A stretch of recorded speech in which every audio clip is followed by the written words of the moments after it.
Alright, I'm working on a little scooter again here. And look who showed up. How are ya? Mike, and look who's over here. There we go. What's up? Alright, we were just gonna mock this up.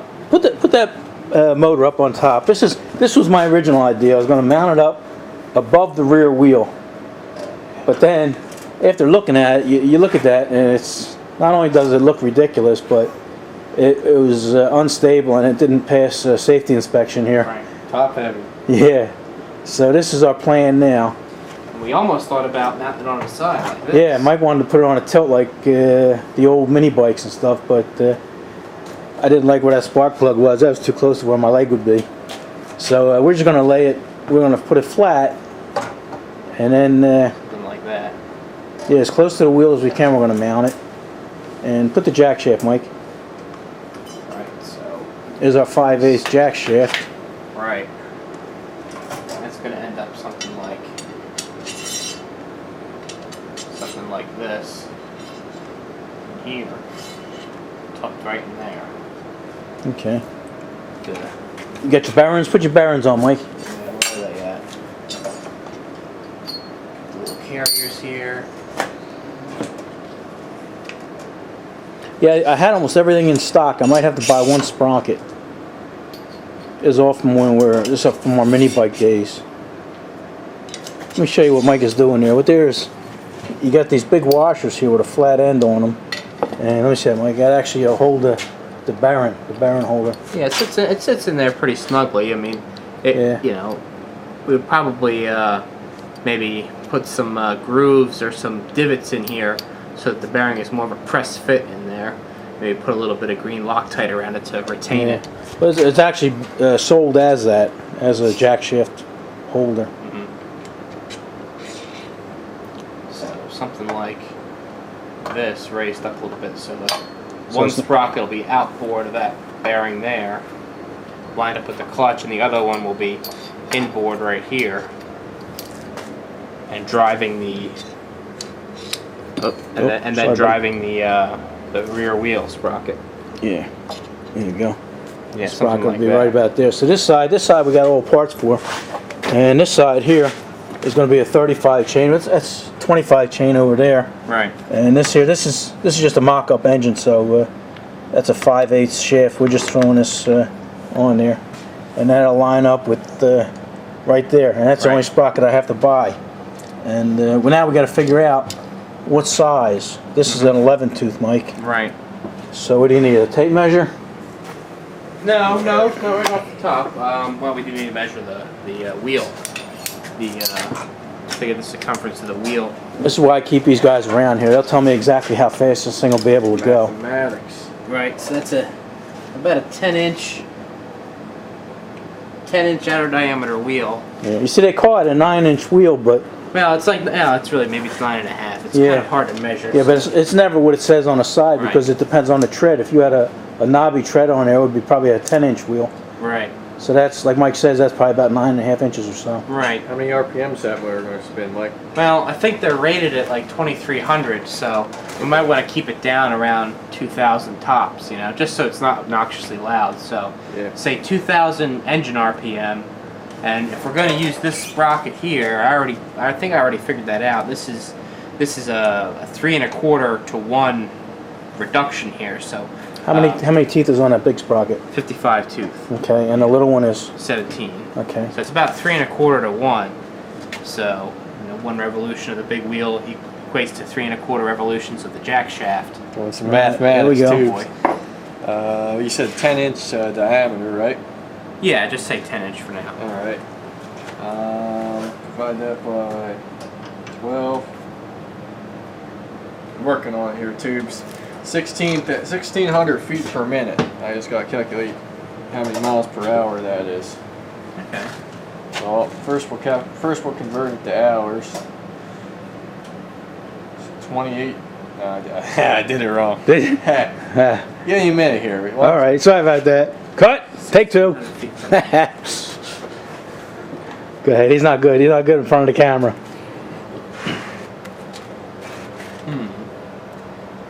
Yeah, it's going to look better this way. It's going to be more stable. There's not going to be as much room for me, but still plenty of room for two little feet. So we would say, in theory, that's what, about a quarter mile a minute or so. Now that's in theory. That's if this engine could actually turn to 2,000 RPM. Right. Direct drive here. So I don't think it will be able to. We'll probably have to go with a little bit of a reduction here to the jack shaft, maybe something like 1.5 to 1, just to give the engine a little bit more mechanical advantage. A little torque over the drive, right? We'd rather have torque than top speed. Right, because if we're taking this to shows, you only want to go like 15 miles. Not even that, tops, 5, 10 mile an hour. Yeah, you go any faster than that, you'll get all kinds of complaints. And, right. You know. We don't want to be screaming this thing. No, we want people to see it too, you know. Right, so we have to take that into account. We could reduce it all the way, but if you have to run the engine at wide open throttle and go 5 miles an hour, it's yeah. What you need? You want me to get you an abacus? Nah, I'm just trying to cancel all the units in my head. Oh It's hard. man, It's hard. don't make me have to do it. I'm gonna let him figure that out, and then we'll get back to him. You almost there? Yeah, 18.29 miles per hour. Wow. Okay, so that's too fast with a direct drive. So a little bit. Well, A direct drive. A little bit. What's That would this is a 11 Right, when I say teeth. direct drive, I mean an 11 tooth on the clutch and an 11 tooth on the jack shaft. Right, would make it Gets go you- 20. Gets you 18.2 if the engine can turn at 2,000 RPM, which we don't know if it would be able to do that under load. Right. So really, maybe we want to go something like. So what we need smaller or bigger in the back? We Right need there. larger in the back will allow the engine to have a little bit more mechanical advantage and will slow you down ultimately. So, maybe a little bit. So half of that. If we doubled this sprocket, it would cut your speed in 2. So Okay. you'd be doing 9 miles an hour at 2,000 RPM, which I Right. think it could do. Right. So maybe not double the size. Maybe like go instead of instead of an 11 tooth, maybe go with a 16 or an 18 tooth sprocket. Okay. All right, that's good. And then we can go by there. We need a place to start out as. Right. So we'll start with a 16 tooth. Right. And we'll be able to. Experiment. Yeah. They're easy enough to change sprockets, Right. and they're cheap enough. I really don't have a base of a base knowledge of what this engine can do. On a real mower, they're what this engine came off of, they're typically 2 or 3 gear reductions before you get to the wheel speed, Right. or the blade speed. So, there's Okay. I don't know All what right. we'll be able to do. Well, that's good enough. At least we mocked that up, and I know what I have to buy. I have to buy a sprocket. I got everything else. So, all right. You know what we'll do today? We'll pick up your wheel, buddy, and maybe we'll start. I got that all rigged up for you. Oh, yeah, that looks good. Yeah. Well, Stick it in. Stick it in there, buddy. You know what I was worried about? I worried about the back hitting. So we only gotta close this up maybe about a 1/4 inch. So that'll still give us plenty of room. It'll almost touch, but it won't. So also, what I need you to do is I got the crank all set up here, and what I did is I made a rig here. I don't know if you guys know this, but when you're welding steel, if you back it up with copper, it won't weld the copper. It'll take whatever shape it has to, and that's the theory here, and we're going to see how it works. With my luck, I'll be the first guy to be able to weld copper too. So, all right, you gonna be able to weld that for me, buddy? Yeah, it should be all right. All right, take it away. All right, after a little brainstorming here, we realized that my contraption here ain't gonna work because Mike realized that the shaft and that clutch. Turn the light on here. He said I never looked at it. I threw the clutch on there, but never looked at it. Is actually to make that work, we would have to put it on this way, and then that would throw things out of line, just so we can Allen screw that and key that onto the shaft. So our shaft is actually going to be, what do you say, probably 3/4 of an inch too short, right, Mike? Exactly. Yeah. Yeah. So what we're going to do, we came up with another solution that's even funnier. I got 5/8 keyed stock here. So what I'm going to do is I'm going to cut 1 inch off of this and put a hole through the middle and bolt that onto the end of this shaft here, and then have Lil Dirtbike weld it all up, and I'll actually use that as a guide when I cut. I got my my 3/16 keyway cutter here. I'll actually use that as a guide when I cut it, and that'll line me up with that, and it'll also get me to the depth I need. So that's actually going to help me working with my little mill. So that's what we're going to do now. But that's what happens when you work on these little projects in a small shop. You got to come up with creative ways of doing it. You see, now if we were in Mike's shop there, he came up with a solution for himself. He would have just cut this off and drilled that out and press fit a whole new piece in there and welded it up. You know, but I don't have. Well, I guess I could, Mike. Right? I do have the press. You could do that, but you would need a steady rest to set on this bearings journal here in order to keep it from wobbling. And I have a 5/8 drill, but I don't know if I have a ream. You would have to ream that for a press fit. That's one of the critical reasons why you need to maintain a center hole. Yeah. I mean, if we could take this off and just keep blob and weld to lengthen it, but once you try to turn that down, you can only grip it back here at this journal. Yeah. And then you're going to have a heck of a lot of flex. Yeah. When you're trying to turn that down in here. It'll never be round. And even in my lathe over there, I can't send that in where we're at. We're over here. I can only send that in so far. Mm-hmm. So that's what we're going to do. We're going to cut an inch off of this keyed stock here, drill it through there, put an inch on there, and then have Lil Dirtbike welded up that way. So we're not going to get to that tonight. All right, Lil Dirtbike's over here, and he's going to weld up the front end here. And what are you going to do first, buddy? Well, what we were thinking is take these out. They can actually come out either way. But we're going to take them out like this. And our starting point will be whatever the depth of these is. So we'll just make sure that these are as far down as they go. And then we'll weld each of them up. You know what? Let me mention something. Yeah. When I initially told people about this, I call that a rosette weld, which is what most welders know and everything. But a lot of guys also know that as a plug weld.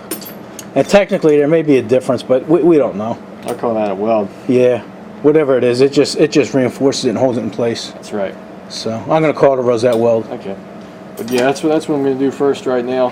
And then once we do that and get them both in there, then we can figure out exactly how deep these need to be, how wide they need to be. We got some washers here. We're going to get some spacers laid out and do it right. Okay, good deal, buddy. Yep. Alright, Lil Dirtbike's just going to tack weld that on the round. I don't think he's going to do it, like we were just discussing it, and there's really no reason to give that a complete weld all the way around. Go ahead, buddy. Alright. I can talk over you. Okay.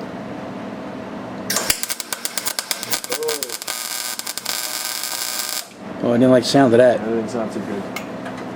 Should have brought my welder. Ah.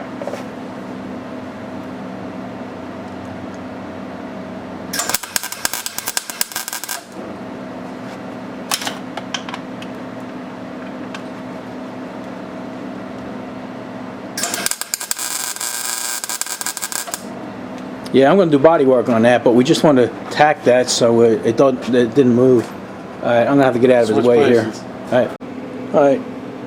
There's a rosette weld. All you do is just fill it in, and it binds it all up and everything. Pretty good, buddy. Pretty good. All right, put the wheel up here in the vise, and we hit it down as far as we wanted it to go. And let me come back here and get a good look at it. Spin that, buddy. Let me see something. Yeah, I think that's it. Oh, wait, hold, buddy. All right, go ahead, buddy. Thanks for putting that piece of metal there. That'll save me $40 for another wheel.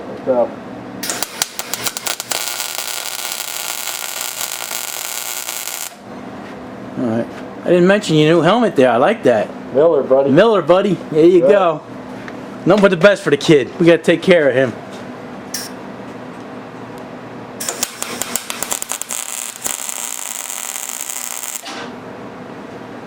Alright, I'm going to let him weld that up.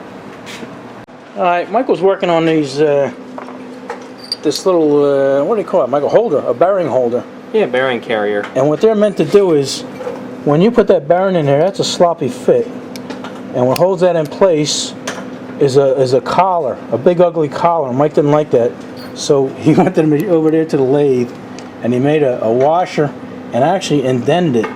Right, yeah, you can see that there's a little recess there, or a counter bore, and that holds the little retaining ring there, that external ring.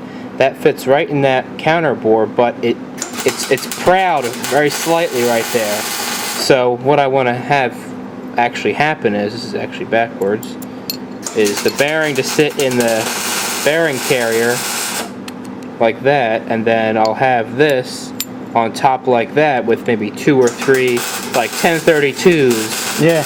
You know, which hold the bearing, you know, up tight against this plate here.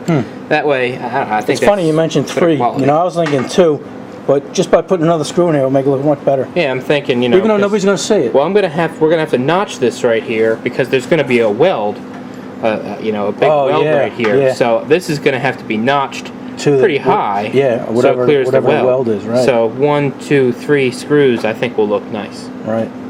Or else just weld the corners on one side. Of this? No, this, when you weld this. Oh, right. Weld the back side full and maybe just tack it. Right, yeah, exactly. Yeah. Weld 2 We'll edges. figure it out when we get to it. Alrighty. Nice job, buddy. Thanks. I don't know how much is on this tape or this video, but it's probably getting pretty long. So, what do you say? Alright, enough of this. All right, Mike, what do you say? Enough of this. All right, that'll be enough of this for this video, and that's it. You know, sometimes you win, sometimes you lose. All right, enough of this.